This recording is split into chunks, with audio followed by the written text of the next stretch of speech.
बांग्लादेश की वज़ीर-ए-आज़म शेख हसीना वाजिद ने भारत के हालिया दौरे के दौरान अपनी ज़िंदगी के चंद अहम पहलुओं पर से पर्दा उठाते हुए बताया है कि उन्होंने अपने वालिद शेख मुजीबुर रहमान के कातलों से बचने के लिए जाली शनाख्त के साथ दिल्ली में पनाह लिए रखी। भारतीय न्यूज़ एजेंसी को एक जज्बाती इंटरव्यू में शेख हसीना वाजिद ने 1975 के दर्दनाक वाक़यात को दोहराते हुए बताया कि 30 जुलाई को जब वो अपने वालिदैन को अलविदा कहकर जर्मनी के लिए रवाना हो रही थीं तो उन्हें बिल्कुल ये अंदाज़ा नहीं था कि ये आखिरी मुलाकात होगी। शेख हसीना वाजिद के शोहर उस वक्त जर्मनी में न्यूक्लियर साइंसदान थे, जबकि वो शादी के बाद अपने वालिदैन के घर में 3 बहन भाइयों के हमरा रहती थीं। शेख हसीना ने बताया कि मेरे तमाम बहन भाई, मेरे शोहर और मेरे वालिद और वालदा सब मुझे एयरपोर्ट पर छोड़ने आए, लेकिन मुझे नहीं मालूम था कि ये मेरी उनसे आखिरी मुलाकात थी।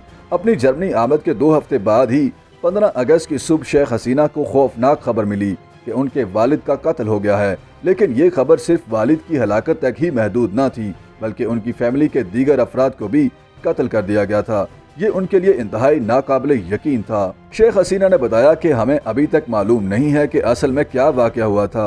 अवामी लीग की सरबराह शेख हसीना ने भरी हुई आंखों से बताया कि फौजी बगावत हुई और फिर हमने सुना कि मेरे वालिद को कत्ल कर दिया गया है, लेकिन हमें ये मालूम नहीं था कि फैमिली के तमाम अफराद को कत्ल किया गया है। उनका कहना था कि इस दौरान मुझे मदद की पेशकश करने वाला पहला मुल्क इंडिया था।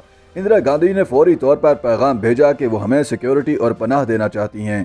यूगोस्लाविया के मार्शल टेटो ने भी पैगाम भेजा था, लेकिन मैंने दिल्ली जाने का फैसला किया क्योंकि मेरे जहन में यही था कि दिल्ली से वापस अपने मुल्क जाना आसान होगा और ये भी मालूम हो सकेगा कि फैमिली के कितने अफराद जिंदा हैं। इस दिल दहला देने वाले वाक़े को गुजरे 50 साल बीत चुके हैं, लेकिन आज भी इस बात पर बात करते हुए शेख हसीना की आवाज़ में दर्द झलकता है। उस वक्त बांग्लादेश के जर्मनी में सफ़ीर हुमायूं रशीद पहले शख्स थे जिन्होंने शेख मुजीबुर रहमान और अहले खाना के कत्ल का वाक़या बयान किया था। हसीना के बकौल कुछ देर के लिए मुझे मालूम ही नहीं था कि मैं कहाँ हूँ। फिर मुझे अपनी बहन का ख्याल आया जो कि मुझसे 10 साल छोटी है। मैंने सोचा कि वो इस सारे वाक़े को किस तरह से सह सकेगी, उसके लिए तो बहुत ही ज़्यादा मुश्किल था। शेख हसीना ने बताया कि जब वो दिल्ली आईं तो पहले उन्हें सिक्योरिटी हिसार में एक घर में रखा गया। उन्होंने बताया कि जो लोग उनके वालिद के कत्ल में मुलविस थे उन्होंने दीगर रिश्तेदारों के घरों पर भी हमले किए और कुछ को कत्ल भी किया। तकरीबन 18 लोग, जिनमें रिश्तेदार, कुछ मुलाजिम और उनके बच्चे, चंद मेहमान और मेरे अंकल शामिल थे, उन्हें कत्ल किया गया। साजिश करने वालों का मकसद वाज़ेह था कि बंगा बंधु के ख़ानदान में से कोई भी दोबारा इक़्तिदार में न आ सके। मेरा छोटा भाई सिर्फ 10 साल का था, उन्होंने उसको भी नहीं छोड़ा। हम गालिबन 24 अगस्त को दिल्ली आए जब मेरी मुलाकात वज़ीर-ए-आज़म इंदिरा गांधी से हुई। उन्होंने हमें बुलाया था और तब हमें मालूम हुआ कि कोई भी जिंदा नहीं बचा। शेख हसीना ने बताया कि इंदिरा गांधी ने उनके लिए तमाम तर इंतजामात किए थे। मेरे शोहर के लिए नौकरी का भी बंदोबस्त किया और पिंडारा रोड पर वाक़े एक घर में रिहाइश दी। शुरू के 2-3 साल तो बहुत ही मुश्किल थे और ये सब कबूल करना भी काफ़ी मुश्किल था। मेरा बेटा सिर्फ 4 साल का था, बेटी भी छोटी थी। दोनों बहुत ज़्यादा रोते थे और मेरी वालदा और वालिद के पास जाने का कहते थे, लेकिन इस सब के बावजूद शेख हसीना ने सोचा कि इस तरह तो सारी ज़िंदगी नहीं गुजारी जा सकती, कुछ तो करना होगा। दर्द तो नहीं जाता। जुर्म सिर्फ ये नहीं था कि मेरे वालिद को कत्ल किया, बल्कि हमारी आज़ादी की जंग का नज़रिया भी बदल के रख दिया। शेख हसीना ने बताया कि सिर्फ एक रात में सब कुछ बदल कर रह गया। कातिल हमें फिर भी खौफजदा करते रहे।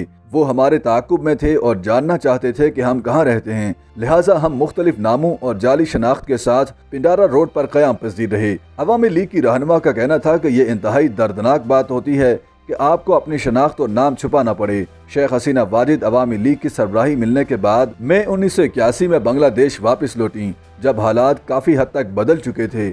उसके बाद उन्होंने इलेक्शन में हिस्सा लिया और फिर पीछे मुड़कर नहीं देखा। याद रहे कि शेख हसीना वाजिद 3 मरतबा अपोजिशन लीडर और 3 मरतबा ही बांग्लादेश की वज़ीर-ए-आज़म बन चुकी हैं। YouTube पर गूगली न्यूज देखने के लिए youtube.com की सर्च बार में गूगली न्यूज टीवी टाइप करें। गूगली न्यूज के पेज पर सुर्ख रंग के सब्सक्रिप्शन वाले बटन पर क्लिक करना ना भूलिए। YouTube पेज पर अपलोड होने वाली वीडियोस से बाखबर रहने के लिए बेल आइकन पर क्लिक कीजिए। आपको हर नई वीडियो के बारे में नोटिफिकेशन मौसूल हो जाएगा।